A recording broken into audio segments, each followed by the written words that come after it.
Welcome to today's business insight from Bible Story. Today's Bible story is the Bible story of the farmer and the seed. I repeat it again, the farmer and the seed.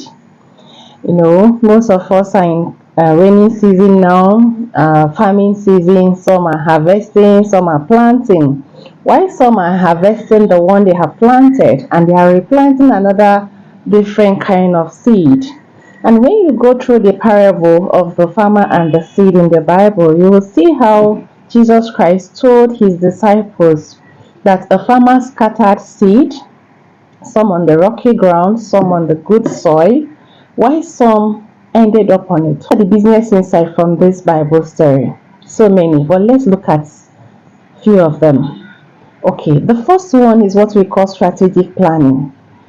A farmer knows that he has to choose the correct soil to put the seed so that it can grow.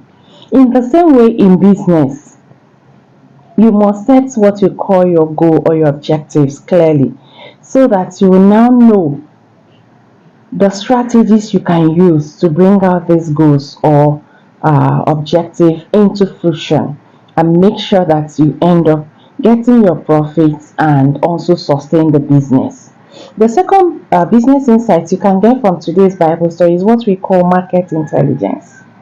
Before farming, most farmers already know that there are different types of soil and they will look for the good one that suits for the seeds. And it's not even any time of the year that they can do that. They will also know that there are different seasons, there are different periods that they can plant different kind of seeds so that they can actually grow and yield fruits. The same way in business, there's what we call marketing research.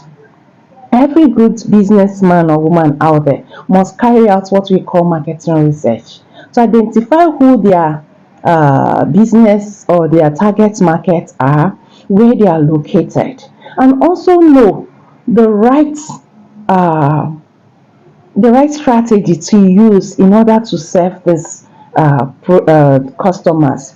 Of course, when you find out that most customers don't actually go to the market for the fun of buying products, they go there to buy a particular product or service in order to solve certain problems that they have.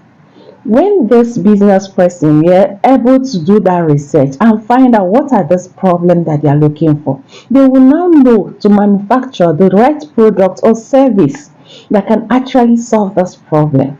And that is the key.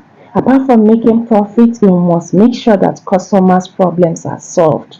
And that is the second business insight. The third one is what we call risk management. Farmers know that there are so many risks that can threaten the growth of the seed, like rocky ground, thorns, and even birds that can threaten the growth of their seeds. The same way in business, businessmen and women out there know that there are so many challenges, so many risks that they have to, analyze, make sure that these challenges are tackled. Some of them are competition. Some of them are risk of what we call macro environmental factors and micro. Macro are the ones you cannot actually do anything about, but you have to structure your business around it. For instance, raining season. If it's raining every day, all you need to do is to find out the period the rain have subsided and put your seed. And that rain can even help in making sure that these seeds, germinate and grow faster. The same way in business. During rainy season, you don't just say, oh, because you have so many other products that are meant for this thing, you have to sell it. But you manufacture products that have to do with rain. For instance, umbrella, raincoats. Produce goods that you can actually maximize the advantage of this weather. And that's what we call macro environmental factors. You will, maximize the opportunity and use it to grow in your business. The other one, which is called micro environmental factors, are the ones you have control over. Where that, for instance, your suppliers are not meeting up with their appointments, can actually review and interview other suppliers that can actually be effective in their work and employ those ones. These are the ones you have power over, it can actually change. So these are the few business insights we will get from today's Bible story. Thank you, and keep subscribing, keep sharing with your loved ones so that we encourage good businessmen and men out there.